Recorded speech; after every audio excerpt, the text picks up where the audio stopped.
कृष्णो रक्षतु मां चराचरगुरुः कृष्णं नमस्ये सदा।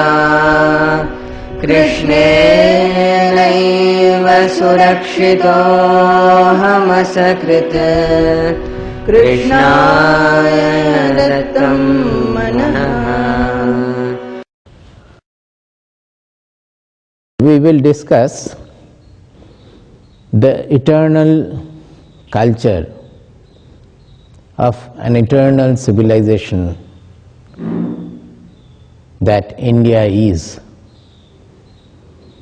Often we refer to this culture as Hinduism, but I think there's a lot of rethinking and analysis necessary to understand this culture.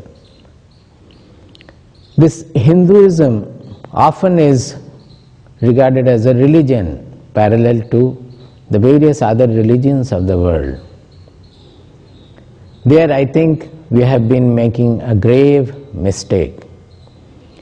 The name perhaps came when the foreigners coming to our country and finding the whole civilization of the country to be absolutely different from what they were used to, and they referred to the whole country as Hindus. And as time passed on, because they brought some different religions with them, in reference to those religions, the whole culture of the country was being referred to as Hinduism. Truly speaking, this is not a religion, neither it is based on some one dogma or anything at all. By Hinduism, if at all we refer to something, we refer to a civilization. The thoughts, the experiments, and the discoveries of an age-old civilization, prehistoric civilization. As how much it is old, we cannot say. It is prehistoric. And as far back our knowledge goes, wherever we find, suppose in Bhagavad Gita, which is perhaps 5,000 years old or even more, we don't know. But there also, when they are referring to this culture, these thoughts, these discoveries, they are still referring to a long, long unknown past. They are saying that this treasure was there in this country with the kings. In Bhagavad Gita it is said, with the passage of time, the kings became corrupt and they have lost this knowledge, this treasure. And that is why at that time the country was passing through a low ebb, it was passing through difficulties. So, and Bhagavad Gita clearly states that it is based on the Upanishads. Whatever the knowledge it is discussing, it is based on the Upanishads. How old are the Upanishads? Nobody knows. And in the Upanishads, the knowledge as we find, it is so lofty, initially it is so abstract, but so real. It is so subtle that I can say very well that even the scientists and Nobel laureate scientists who are given to abstract thinking, they will also find it very difficult to grasp unless they pursue the sadhana or the pursuit mentioned or referred to or prescribed in the texts. Unless they undergo the purificatory process, the integration process, the making their intelligence, mind, everything pure and subtle, it is extremely difficult to grasp the real content of this knowledge. But it's a pity that we don't look at this knowledge with the worth and the shraddha, the respect it needs. Along with the knowledge it has built up, it has developed a language which is still now neglected, often referred to as a dead language. Of course, now over the recent past, over the last few years or maybe 1 or 2 decades, we have found that Sanskrit is gaining some appreciation from all over the world, and people have started understanding its loftiness, its rationality, its accuracy, perfection and whatnot. And even the foreigners, those who know, whose thoughts and words matter, they always refer to this language as something unparalleled in the world. Maybe we will come to some finer discussion of these qualities of this language as we proceed. This knowledge which is in the Vedas, the word Veda itself means knowledge. This knowledge is enshrined in the Vedas, which has got two parts. One we call Karma Kanda, the other we call Jnana Kanda. One is dealing with the rituals and the practices, customs, various other things which are dependent on time, which may change from time to time, which are prescribed in different eras of the civilization. As it progressed, it went on changing also. But the other part, which is called the Jnana Kanda, or which is generally referred to as the Vedanta, which consists of the Upanishads, that is the eternal part of the knowledge, which never changes. All the non-eternal parts, the puja, the worship we perform, the prescription for worships, the prescription for various customs and practices, they can change, but in our traditional civilization, those practices also were all around the central eternal core. So they had a meaning, they were always converging towards the core and they were linked to the core. But this core is the central eternal content of the civilization, which has never undergone any change at all. It cannot undergo any change. This dharma is called Sanatana Dharma because of that. The Sanatana term means eternal. It is eternal in two senses. One is that the content of this dharma never changes as long as the human personality doesn't change. The human personality consists of the mind and intelligence of certain characteristics. As long as they are the same, this dharma will remain eternal. The other part, the other aspect of it is that one who follows this dharma, he becomes eternal, or he realizes that his real identity is eternal. So it is eternal in its content, and because it makes man immortal, it makes man eternal, that is why it is called eternal. We will discuss, our discussions will be mainly based on Bhagavad Gita and Upanishads. But in these discussions, generally we were having this discussion since eternity. The contents are the same, but from era to era people have been interpreting and presenting the same truth in a format which will be harmonious with the current civilization.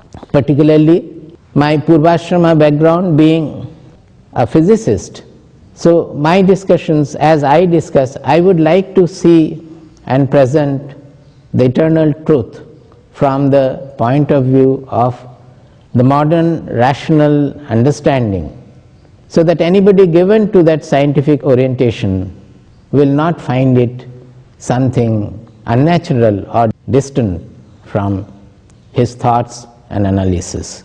Maybe that is the speciality of these talks. As we go on discussing, things will become more and more clear. Right at the outset, I would like to point out that there are a lot of misconceptions associated with this culture, that people regard it as mystic, people regard it as something personal, subjective. I would like to say very clearly that it is not so at all.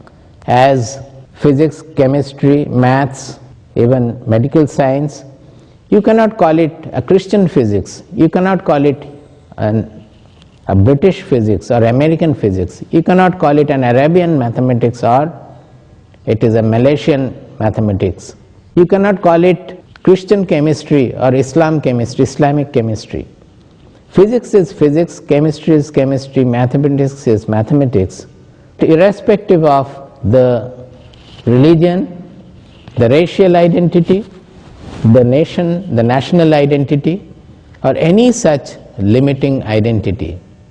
Similarly, exactly in the same manner, what we call spirituality or spiritual sadhana, that spiritual truth, the spiritual knowledge, you cannot call it a Hindu knowledge. The spirituality is equally applicable to any human being on earth. It is the same for a Hindu, for a Christian, for a Muslim, for an American, for an Indian, for a Middle East person. It does not depend on the racial, the linguistic, the regional identity of the human being, of the person, of the seeker who seeks this knowledge. The foundation of the knowledge is absolutely rational. We often use the word scientific, but when we refer to science, we generally refer to the objective science. I will show how objective science stops at a certain point, and the rationality, our rational thinking itself, asks us to transcend further, go further, and arrive at the ultimate truth, if there is any ultimate truth. So it is, in my words, it is more scientific than we understand by scientific, the word scientific. It is more rational than we usually understand by rationality. In the prehistoric age, our Upanishadic rishis had sung, Shrinvantu Vishve Amritasya Putraha Aye Dhamani Divyani Tasthuhu Vedahametam Purusham Mahantam Aditya Varnam Tamasah Parastat Tameva Viditvati Mrityumeti Nanya Pantha Vidyate Ayanaya Nanya Pantha Vidyate Ayanaya Nanya Pantha Vidyate Ayanaya. What do they say? They are saying, Shrinvantu Vishve Amritasya Putraha. Oh, you all listen, you are all children of immortality. The first sentence itself is, you are all children of immortality. He is not speaking about himself that I am immortal, I am God, or I am eternal. He is saying, oh, you are all immortal, but you don't know your heritage, that you are immortal. You are all children of immortality. So children of immortality will also be immortal. But you don't know that you are immortal. What does he say further? He says that I have known that truth. Vedahametam Purusham Mahantam Adityavarnam Tamasah Parastat. I have known that great Purusha. Which Purusha? Is he somewhere in the sky, remaining in the heavens, like as we generally think of God, in the form of human being, some sort of superhuman being? No. He is within our heart. Not only within our heart, he is exactly the same, what we refer to as I. Throughout the day we are using I. Without I, there cannot be any action, there cannot be any words, there cannot be any thoughts also. That I is there in all our thoughts, all our actions, but we don't know what that I really is. He says that I is Mahantam Purusham, that he is a transcendental Purusha, he is the great Purusha. How is he great? How did I know that he is so? Adityavarnam Tamasah Parastat. He is the brilliance, he is the real light beyond all darkness. It is not the physical darkness he is talking about. He is not saying that it is the sun rising in the sky when the darkness goes. He is referring to something within, in our knowledge arena. We are suffering from ignorance. We don't know what we are. We don't know our real identity. When that darkness is removed, the ignorance is removed, we come to know that real brilliance. What is that real brilliance? Because the sun is not the real brilliance. Sun reveals everything.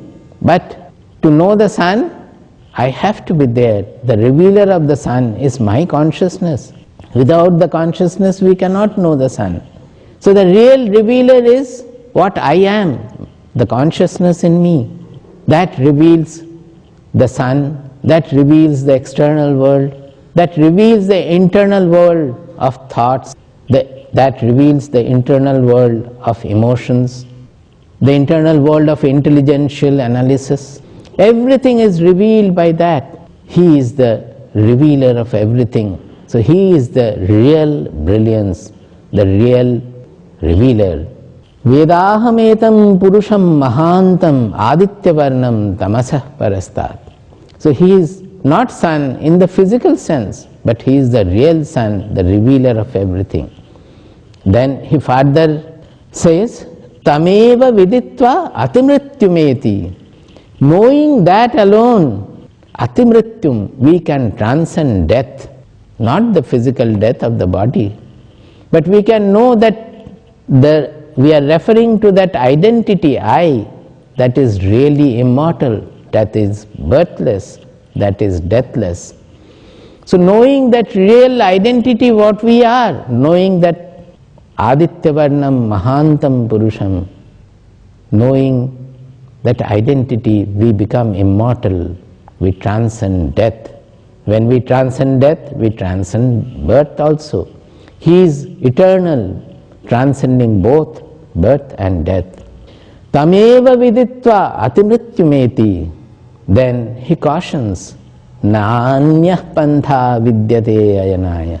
There is no other path to become immortal, to transcend death, to cross the fear of death, to go beyond the fear, to go beyond death, to transcend the birth and death. There is no other way than to know this truth about our own identity, what we are. The Upanishadic Rishi also says, Esha Devo Vishwakarma Mahatma Sada Jananam Hridaye Sannivishtaha Hridamanisha Manasa Viklipto Yaetad Vidu Amritaste Bhavanti Yaetat Vidu Amritaste Bhavanti Yaetat Vidu Amritaste bhavanti. He says that this, what I have discovered within, it is not only my real identity, but it is the Vishwakarma.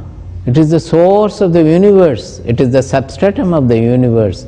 It is the real identity of the universe also. Not only that, it is Sada Jananam Hridaye Sannivishtaha. It is residing in the heart of everybody, not only within me, but in the heart of everybody, in the form of his own identity. But one has to know that this is his real identity.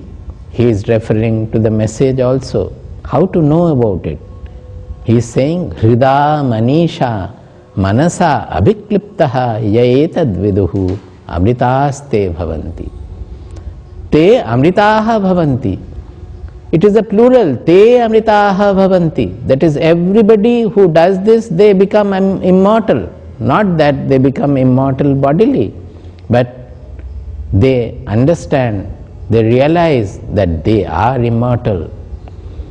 So whenever they refer to that I, they think of that immortal self, not the puny little self limited by the body-mind identity, which is always dying and changing, getting agitated, getting affected, getting worried, getting fearful.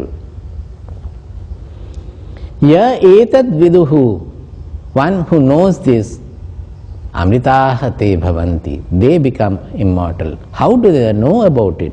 That also he is saying, Hrida manisha manasa avikliptaha. This avikliptaha word is very special. It is nowadays not much used even. It means quite a lot. It means a process of maturation, a process of purification, transformation, integration. All these are embedded in this word avikliptaha. He says this process of this knowledge, that discovering one's own real identity, the universal identity, the immortal identity, it is a process of growth for the Hrida, Manisha, Manasa. It is a process of growth for Hrit. Hridaya means our emotional identity, our emotional being. Our inner being, we have three parts mainly.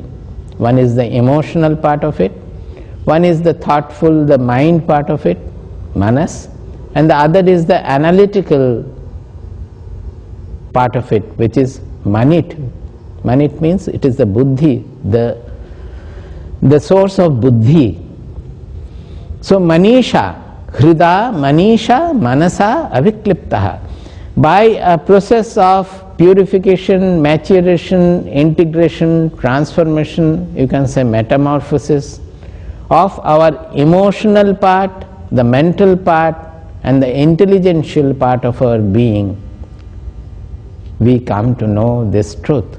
So it is a process of growth, unfoldment, purification, and integration of our being, where finally the truth of our soul, of our I, the real subject, the real revealer, becomes clear. It starts rising like the sun in the mind by this process. So they are referring to a clear experimental method and discovery. Mark, I am referring to an experimental method and discovery. It is not just a hearsay or some statement from here and there, some mystic statement or anything. Our scriptures are actually the record of the experiments done by the rishis in the subjective field. And these two mantras just now I referred to, they are a revelation of the experimental record, the discoveries they have made, and also an exhortation to all other people to come forward and do the experiment themselves to discover their own immortality. Because the I-ness is within us, we have to do the experiment ourselves, and we have to realize this truth first-hand. The discovery has to be a first-hand discovery for us, otherwise this knowledge will not be our own, it will remain a second-hand knowledge. So both these verses, they are, on the one hand, they are the record of the experiments, on the other hand, they are an exhortation for all to undertake these experiments and discover themselves, for themselves, their real identity. Let us try to understand the difference between spirituality and religion. Religion is based on our faith in some concept of God. Based on that concept, we do certain practices like worshipping, following some rituals, following some other vratas and other practices, or yaga, yajna, etc. But if we are thinking, if we are deep in our thinking, then at one time we start inquiring that for such a long time I have been worshipping God. But is God really there? Or if at all He is there, what is He like? All these years I have been worshipping, I have not known anything more about God. Whatever faith I had, depending on that faith, I have been practicing. But I don't know whether I have come closer to God or whether God has come closer to me.